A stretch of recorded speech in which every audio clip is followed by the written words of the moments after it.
सभी दोस्तों का एक बार फिर से स्वागत है आपके अपने YouTube चैनल उत्कर्ष स्टडी पे। और अपन ने टॉपिक स्टार्ट किया था मुर्गी रोग। आज अपन मुर्गियों में होने वाले दो महत्वपूर्ण रोग, पहला रोग रानीखेत, दूसरा कोक्सीडियोसिस, इन दोनों के बारे में पढ़ेंगे। और रानीखेत रोग है वो आपके एग्जाम की दृष्टि से बहुत ही महत्वपूर्ण है और यहाँ से क्वेश्चन है वो पक्का संभावना है कि आपके एग्जाम में आ सकता है। तो इस टॉपिक को यानी इन दोनों रोगों को आप ध्यान से पढ़ेंगे, यहाँ से एक क्वेश्चन आपको मिल सकता है। तो देखिएगा, सबसे पहले अपन रानीखेत रोग के बारे में बात करेंगे। उससे पहले अगर आपने कल वाली क्लास नहीं देखी है तो वो जरूर आप देख लेना। इसके अलावा आज थोड़ी बहुत ट्रिक भी मैं आपको बताऊंगा। तो रानीखेत रोग के बारे में सबसे पहले अपन पढ़ते हैं कि रानीखेत रोग किससे संबंधित है। तो अपन मुर्गी रोग पढ़ रहे हैं तो ये मुर्गी से संबंधित है, लेकिन ये कुक्कुट वर्ग से संबंधित है। यानी मुर्गी के अलावा कुक्कुट वर्ग में टर्की है, बटेर है, बतख है, इसके अलावा कबूतर है, कलहंस है, वो सारे आते हैं, तितर है। तो ये कुक्कुट वर्ग से संबंधित है, याद रख लेना, कुक्कुट वर्ग से संबंधित। पहली बात तो रानीखेत रोग के बारे में ये आप याद रखेंगे कि ये जो रानीखेत है वो कुक्कुट वर्ग से संबंधित है। दूसरा महत्वपूर्ण कि ये वायरस जनित रोग है। जैसे आगे अपन कोक्सीडियोसिस के बारे में पढ़ेंगे तो ये प्रोटोजोआ जनित रोग है। कल अपन ने मुर्गी चेचक पढ़ा था, वो वायरस जनित रोग था, तो ये वायरस जनित रोग है। और देखिएगा अब ट्रिक है वो स्टार्ट हो चुकी है। रानीखेत, इसमें नाम आपको नजर आ रहा है रानी। तो देखिएगा, प्राचीन काल में जो राजाओं की रानियां हुआ करती थी वो क्या थी, उस टाइम की परी थी। तो यहाँ से इसका वायरस याद कैसे करेंगे, तो रानी क्या थी, परी थी। तो परी से पैरामाइक्सो वायरस, ठीक है, पैरामाइक्सो वायरस टाइप फर्स्ट, याद रख लेना, ये इस रोग का वायरस होता है, रानीखेत रोग का। इसके बाद में देखिएगा, यहाँ पे अपन ने जिस प्रकार पढ़ा था कि जो मुर्गी चेचक है, फाउल पॉक्स रोग है, उसका जो संक्रमण है, प्रकोप है, वो गर्मी में देखने को मिलता है, यानी गर्मी के मौसम में। जबकि मैं बात करूं, ये जो रानीखेत रोग है ना, ये बरसात के मौसम में, वर्षा ऋतु में क्या है, इसका प्रकोप है वो सर्वाधिक देखने को मिलता है। वर्षा ऋतु में प्रकोप अधिक, याद रख लेना। इसके बाद में मैं बात करूं कि जो रानीखेत रोग है ये किन अंगों को प्रभावित करता है, उससे पहले मैं आपको बता दूं इसके अन्य नाम, ठीक है, अन्य नाम देख लेते हैं। उसके बाद में जब आपको मैं प्रभावित अंग बताऊंगा तो उस टाइम इसके लक्षण साथ में बताऊंगा। तो देखिएगा, एक बार अपन इसके अन्य नाम देख लेते हैं, वेरी वेरी इंपॉर्टेंट है, जहां से क्वेश्चन आया था। इसका एक प्रसिद्ध नाम है न्यूकैसल रोग। ये क्वेश्चन बहुत बार एग्जामों में पूछा गया है। राजस्थान में जो एनिमल हस्बेंड्री जैसे कृषि पर्यवेक्षक, जेट वगैरह एग्जाम होते हैं ना, तो उनमें ये क्वेश्चन पूछा गया कि रानीखेत जो रोग है उसका अन्य नाम क्या है, तो न्यूकैसल रोग, याद रख लेना। यहाँ पे मैं आपको बताऊं, चलिए पहले रानीखेत रोग है ना, इसका थोड़ा इतिहास जान लेते हैं। देखिएगा, 1926 में, सबसे पहले 1926 में ये जो रोग है सबसे पहले इंडोनेशिया में आया था, ठीक है। लेकिन मैं बात करूं, इंडोनेशिया में इसके ज़्यादा केस हैं, उसके बाद आए नहीं। लेकिन ये पश्चिमी देशों में, जिनको अपन यूरोपियन कंट्रीज बोलते हैं, पश्चिमी देशों के नाम से जानी जाते हैं, यूरोप वाला क्षेत्र, पश्चिमी देशों में ये अगले साल यानी 1927 में आया। और ये पश्चिमी देशों में कहाँ पे आया, तो इंग्लैंड का एक शहर था जिसका नाम था न्यूकैसल। इंग्लैंड का शहर था, उसका नाम था न्यूकैसल शहर। और न्यूकैसल शहर में ये सर्वप्रथम पश्चिमी देशों में आया। इसके कारण पश्चिमी देशों में इस रोग का नाम पड़ा न्यूकैसल रोग, तो याद रख लेना ये, ठीक है। इसके बाद में अपन बात करें कि ये जो रानीखेत है इसका नाम रानीखेत क्यों है, तो देखिएगा, इसने अपने भारत में एंट्री ली थी 1939-40 में। और ये सबसे पहले अपने भारत में आया था उत्तराखंड राज्य में। और उत्तराखंड राज्य के जो प्रसिद्ध पर्यटक स्थलों में से एक है रानीखेत, वहाँ पे आया था। इस कारण इसका नाम अपन ने रख दिया रानीखेत, यानी ये भारत में रानीखेत रोग के नाम से प्रसिद्ध हुआ।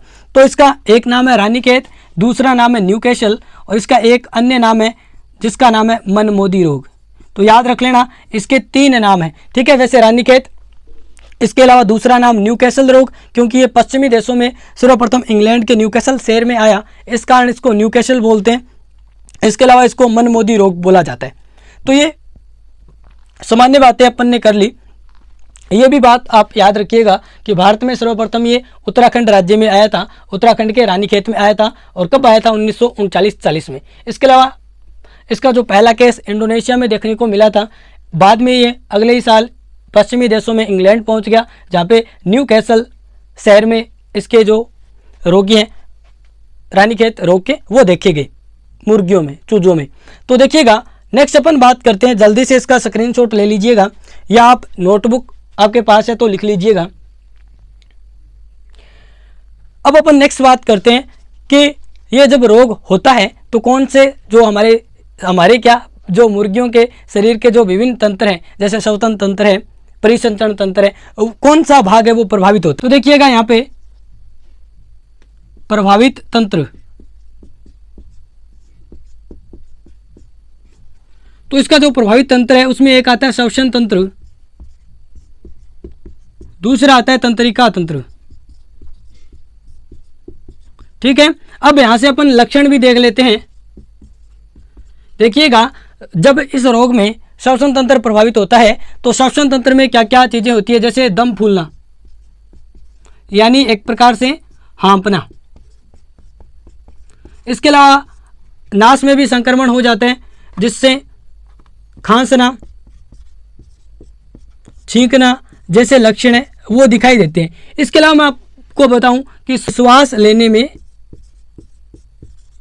कठिनाई, जब मुर्गियां सांस लेती है ना उस टाइम उनके नाक से सीटियां बजती है, यानी सीटी जैसी आवाज आती है। तो याद रख लेना कि श्वास लेने में कठिनाई और श्वास लेते समय सीटी जैसी आवाज आती है, ये किस रोग का लक्षण है, तो रानीखेत रोग का लक्षण है, याद रख लेना। इसके अलावा मैं बात करूं यहां से तंत्रिका तंत्र, तो इसमें देखिएगा गर्दन है वो मुड़ना, क्योंकि तंत्रिका तंत्र है उससे संबंधित एक रोग है, उसका नाम है लकवा, जिसको अपन बोलते हैं पक्षाघात।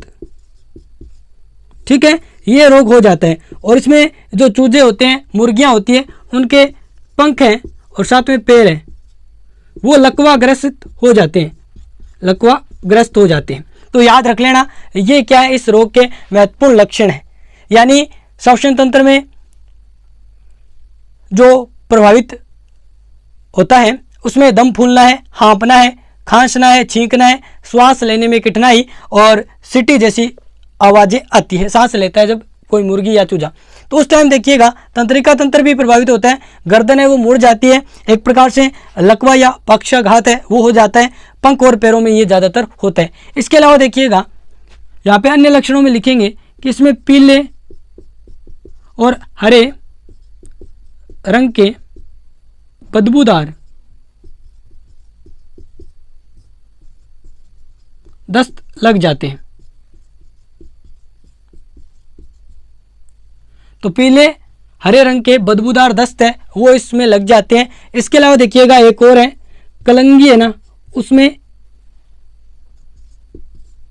कलंगी या कंगी जिसको बोलते हैं, कंगी का साइनोसिस, यानी कंगी में भी संक्रमण हो जाता है, तो जिसको बोला जाता है कलंगी या कंगी का साइनोसिस। तो याद रख लेना ये इतने क्या है रानीखेत रोग के लक्षण है। अब अपन देखेंगे रानीखेत रोग है उसका टीकाकरण। रोकथाम में मैं आपको बता दूं कि रोकथाम में ये रोग हो जाता है तो उस टाइम मृत्यु दर है वो मृत्यु दर का प्रतिशत है वो बहुत अधिक होता है, यानी ज़्यादातर ये रोग हो जाता है तो चांस रहता है कि कोई भी मुर्गी है या चूजा है वो मरेगा। ठीक है, लेकिन अपन उस टाइम क्या रोकथाम कर सकते हैं जब ये रोग हो जाता है, तो उस टाइम अगर हमारे मुर्गी घर में 100 चूजे हैं उनमें 10 या 20 चूजों को ये रोग हो जाता है तो अपन उनको अलग कर सकते हैं। दूसरा कि मान लीजिए हमारे पास 100-200 चूजे हैं, उनमें 3-4 में से यानी 3-4 चूजे उनमें रानीखेत रोग हो गया तो अपन क्या कर सकते हैं, उनका कत्लेआम कर सकते हैं, यानी उन चारों को मार सकते हैं ताकि आगे जो अन्य चूजे हैं उनमें न फैले। ठीक है, इसके अलावा अपन क्या कर सकते हैं कि जो हमारा मुर्गी घर है उसको अपन कीटाणु रहित है वो रखना चाहिए। तो कीटाणु रहित रखने के लिए देखिएगा जो चीज़ें इस्तेमाल की जाती है उनका नाम लिख लीजिएगा। उसमें एक तो है पोटेशियम परमैंगनेट जिसको अपन बोलते हैं लाल दवा, दूसरा आता है सोडियम हाइड्रोक्साइड NaOH ठीक है, तो याद रख लेना, एक तो है लाल दवा पोटेशियम परमैंगनेट, पोटेशियम परमैंगनेट, ठीक है। दूसरा आता है सोडियम हाइड्रोक्साइड,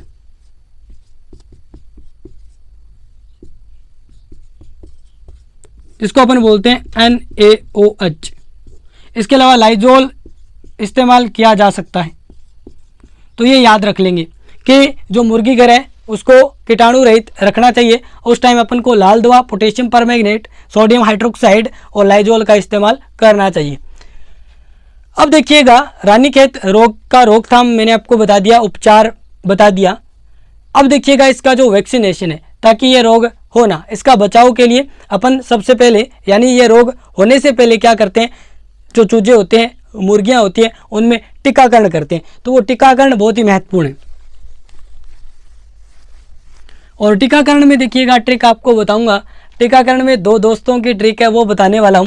तो देखिएगा, सबसे पहले जो इसका टीकाकरण है उसमें 2 टीके हैं वो इस्तेमाल किए जाते हैं टीकाकरण, और दोनों ही टीके हैं वो बहुत ही महत्वपूर्ण है एग्जाम की दृष्टि से, और आपके एग्जाम में पूछे जा सकते हैं। एक का नाम है, यानी जो पहला टीका है उसका नाम है F1 strain vaccine, F1 strain vaccine, जिसको कहा जाता है लसोटा वैक्सीन, लसोटा वैक्सीन, ठीक है। दूसरा जो टीका आता है उसका नाम है R2B स्ट्रेन वैक्सीन, जिसको बोला जाता है मुक्तेश्वर वैक्सीन, ठीक है। जबरदस्त ट्रिक आपको बताने वाला हूं, मुक्तेश्वर वैक्सीन, ठीक है। ये मुक्तेश्वर यहाँ पे लिख देता हूं, ऐसे लिखा है, ठीक है, मुक्तेश्वर। अब देखिएगा यहाँ पे ट्रिक क्या है। तो पहली ट्रिक है वो है निकम्मा दोस्त है एक, उसकी ट्रिक है, यानी 2 दोस्त हैं। यहाँ पे सबसे पहले देखिए सोटा, और अपने राजस्थान में जो लाठी है उसके बहुत सारे नाम हैं, जैसे उसको डांग बोल देते हैं, सोट बोल देते हैं, सोटा बोल देते हैं। तो यहाँ से अपन ट्रिक बनाएंगे कि 2 दोस्त हैं और उनमें से एक दोस्त को ज़रूरी कोई काम हुआ, यानी 15 रुपये का रिचार्ज करवाना था, तो उसने भाई साहब अपने दूसरे दोस्त से 15 रुपये का रिचार्ज करवा लिया। तो रिचार्ज करवाने के बाद, यानी 15 रुपये का रिचार्ज करवाया, और उस दोस्त ने सोचा कि अपना दोस्त है, उसको रुपए वो 10-15 दिन या बाद में दे देंगे कभी। लेकिन उसका दोस्त था निकम्मा, वो दूसरे दिन, यानी आज रिचार्ज करवाया और उसके पहले दिन ही, यानी प्रथम दिन ही वो घर पे आ गया, और उसने अपने दोस्त के नाक में क्या दे दिया, शॉट दे दिया, नाक में शॉट दे दिया। तो यहाँ से ट्रिक बनेगा कि जो F1 स्ट्रेन वैक्सीन है, जिसको लसोटा वैक्सीन बोलते हैं, इसकी मैं बात करूं तो ये चूजों में प्रथम दिन लगाई जाती है। तो याद रख लेना, जन्म के प्रथम दिन है वो चूजों में ये वैक्सीन है वो लगाई जाती है, जिसका नाम है F1 स्ट्रेन वैक्सीन, लसोटा वैक्सीन। यानी 15 रुपये का रिचार्ज का मतलब इसकी जो प्रतिरक्षा है वो होती है 15 सप्ताह की, याद रख लेना। और नाक में शॉट दे दिया तो ये नाक के माध्यम से दी जाती है, नाक के माध्यम से, या न से नाक, न से नेत्र, ठीक है। तो नाक या नेत्र मार्ग के माध्यम से ये दी जाती है। तो आपको F1 स्ट्रेन वैक्सीन या लसोटा वैक्सीन है उसके बारे में याद हो गया कि 2 दोस्त हैं, एक दोस्त ने भाई साहब रिचार्ज करवाया और दूसरा दोस्त है वो पहले दिन ही आ गया रुपए लेने वापस, और उसने आते ही अपने दोस्त के नाक में क्या दे दिया, शॉट दे दिया। यानी अपन कहते हैं ना अड़ी लगा ली, तो वह अड़ी लगा ली। और याद रख लेना 15 रुपये का रिचार्ज करवाया था, यानी 15 सप्ताह प्रतिरक्षा देता है। प्रथम दिन चूजों में ये वैक्सीनेशन होता है, वेरी वेरी इंपॉर्टेंट बात है। और मैं बात करूं कि ये किस माध्यम से दी जाती है, तो नाक या नेत्र मार्ग के माध्यम से चूजों में ये दी जाती है। अब देखिएगा मुक्तेश्वर वैक्सीन है, जिसका नाम है मुक्तेश्वर वैक्सीन, इसी का नाम है R2B स्ट्रेन वैक्सीन। इसमें कैसे याद करेंगे, अब की बार जो 2 दोस्त हैं वो दोनों, यानी जो दूसरा दोस्त है वो बहुत ही अच्छा है। तो अब दोनों दोस्तों की कहानी सुनिए कि 2 दोस्त थे और उनमें से जो एक दोस्त था वो बहुत ही चिंता में था और चिंतित बैठा था। और इतने में उसका दूसरा दोस्त आया और दूसरे दोस्त ने भाई साहब देखा कि अपना दोस्त है वो चिंतित है, तो उसने क्या किया, वो भाग के ठेके पे गया, ठीक है, और ठेके पे जाके उसने 2 बोतल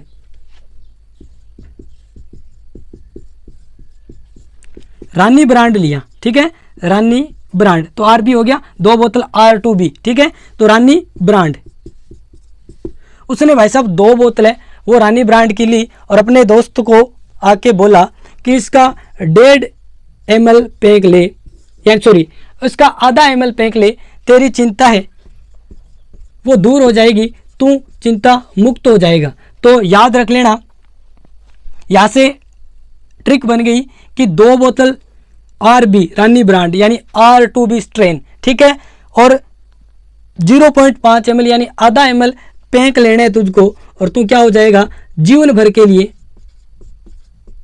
चिंता मुक्त हो जाएगा। तो जीवन भर के लिए यानी ये प्रतिरक्षा देता है, तो इसकी प्रतिरक्षा लिखेंगे जीवन पर्यंत होती है।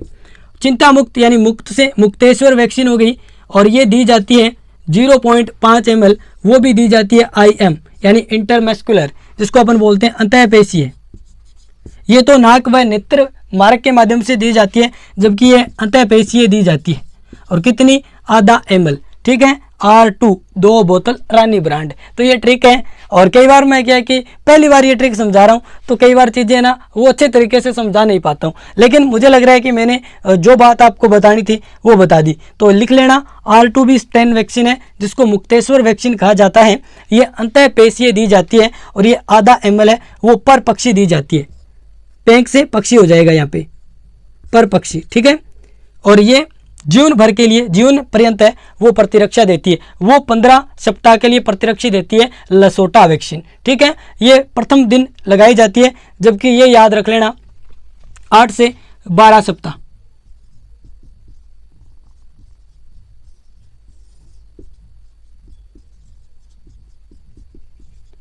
ये 8 से 12 सप्ताह के चूजों में लगाई जाती है, ये याद रख लेना। तो ये बातें याद रख लेना कि ये कब दी जाती है, ये 8 से 12 सप्ताह के चूजों में दी जाती है। अब देखिएगा, अपन पढ़ते हैं कॉक्सीडियोसिस रोग, रानीखेत रोग है वो कंप्लीट हो गया। एक बार आप स्क्रीनशॉट ले लीजिएगा, इसका ट्रिक भी याद कर लेना। कॉक्सीडियोसिस रोग में देखिएगा, कॉक्सीडियोसिस रोग है ये लिखेंगे प्रोटोजोआ जनित रोग है, प्रोटोजोआ जनित रोग। और मैं बात करूं ये कौन से प्रोटोजोआ से होता है, तो जो इमेरिया वंश का है प्रोटोजोआ उससे होता है। इसको इमेरिया भी लिखते हैं, एमेरिया भी लिखते हैं, इमेरिया वंश। और ये माने जाते हैं कि जो इमेरिया या एमेरिया वंश है इसके ये 9 प्रोटोजोआ हैं जिनसे ये कॉक्सीडियोसिस रोग होता है, जिसमें 3 है वो महत्वपूर्ण है। और तीनों की ट्रिक मैंने आपको बताई थी। एसरनेटी, एसरनेटी से याद रख लेना इमेरिया एसरबुलिना, इमेरिया नेकाट्रिक्स, इमेरिया टी से टेनिला, ठीक है। तो ये याद रख लेना, इनमें 3 महत्वपूर्ण है जिनसे ये कॉक्सीडियोसिस रोग है वो होता है। तो आप याद रखेंगे कि प्रोटोजोआ जनित रोग है, इमेरिया वंश के प्रोटोजोआ से होता है। ये 9 होते हैं, उनमें 3 महत्वपूर्ण है। तीनों की ट्रिक है एसरनेटी यानी इमेरिया एसरबुलिना, इमेरिया नेकाट्रिक्स, इमेरिया टेनिला। अब देखिएगा, ये जो रोग होता है वो कम उम्र के चूजों में होता है, कम उम्र के चूजों में। और मैं बात करूं, ये जो रोग होता है ना वो 3 से 12 सप्ताह के चूजों में होता है, याद रख लेना ये बात। और मैं आपको बता दूं, ये जो आपकी कॉक्सीडियोसिस रोग है इसमें जो लक्षण है वो इंपॉर्टेंट है। लक्षण में 2 ही लक्षण इंपॉर्टेंट है। एक तो इसमें पीले भूरे रंग के दस्त, ठीक है, वहां पे पीले हरे रंग के दस्त है, यहाँ पे पीले भूरे रंग के दस्त लगते हैं। और इसके अलावा देखिएगा जो आंत है वो फूल जाती है। और याद रख लेना इस आंत में तरल पदार्थ और साथ में जो थक्केदार रक्त है जम जाता है। और जब ये जमता है ना थक्केदार रक्त और साथ में तरल पदार्थ, तो आंत है वो फूल जाती है और फूल के ये क्या है फट जाती है, तो याद रख लेना। और साथ में आपको बताऊं कि जो ये आपका कोक्सीडियोसिस रोग है इसके अन्य नाम इंपॉर्टेंट है, इसको बोला जाता है कुकड़िया रोग। कुकड़िया रोग याद रख लेना, ये बहुत ही महत्वपूर्ण बात है, कुकड़िया रोग। दूसरा इसको बोला जाता है खूनी पैचिस। तीसरा इसको बोला जाता है खूनी दस्त। ठीक है, इसमें देखिएगा जो दस्त आते हैं वो पीले भूरे रंग के आते हैं और खूनी आते हैं, तो इसका मतलब क्या होगा कि इसमें एनीमिया के लक्षण भी दिखाई देंगे। एनीमिया यानी रक्त की कमी, तो इस रोग में रक्त की कमी भी होगी क्योंकि खूनी दस्त लग जाते हैं तो खून है वो बाहर आ जाएगा, यानी एनीमिया की स्थिति हो जाएगी चूजों में। तो याद रख लेना कोक्सीडियोसिस रोग है, इसके बारे में इतनी बातें वो जल्दी से स्क्रीनशॉट आप लेंगे। उसके बाद में अपन देखेंगे ये जो आपका कोक्सीडियोसिस रोग है इसमें उपचार में क्या करते हैं। इसमें वैक्सीनेशन वगैरह नहीं की जाती है, इसके उपचार में कुछ औषधियाँ हैं, दवाएँ वो दी जाती है, तो वो देख लेते हैं जल्दी से। इसका स्क्रीनशॉट आप लेंगे।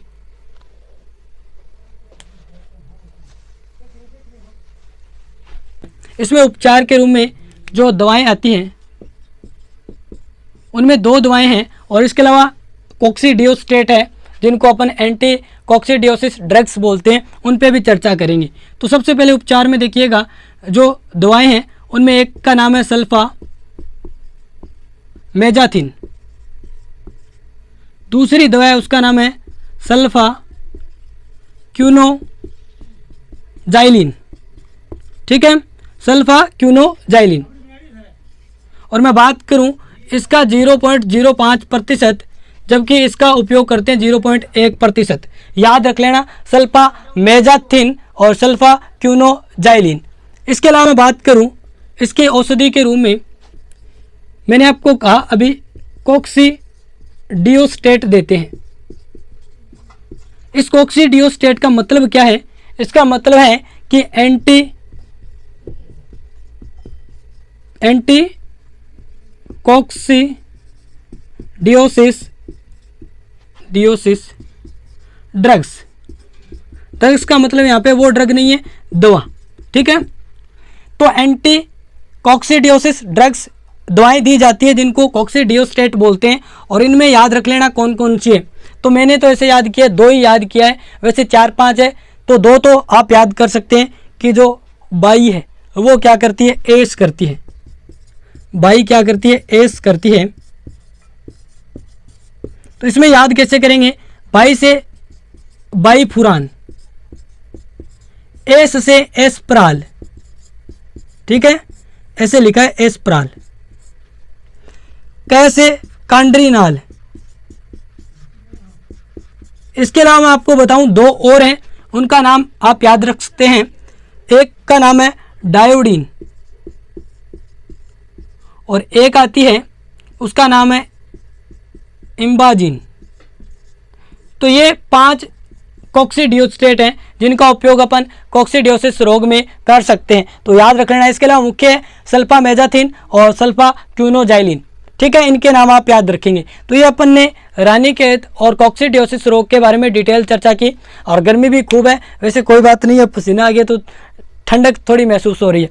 चलिए, तो अपन ने ये दोनों रोग है वो पढ़ लिए। और आपको ये क्लास कैसी लगी और ये थोड़ी बहुत जो ट्रिक्स बनाने का प्रयास किया, ये भी आपको ट्रिक्स कैसी लगी ज़रूर बताइएगा। अगर चीज़ें अच्छी लगी है, कंटेंट अच्छा लगा है, एग्जाम ओरिएंटेड लगा है, तो क्लास को लाइक कर दीजिएगा, चैनल को सब्सक्राइब कर लीजिएगा। मिलते हैं नेक्स्ट वीडियो में, धन्यवाद।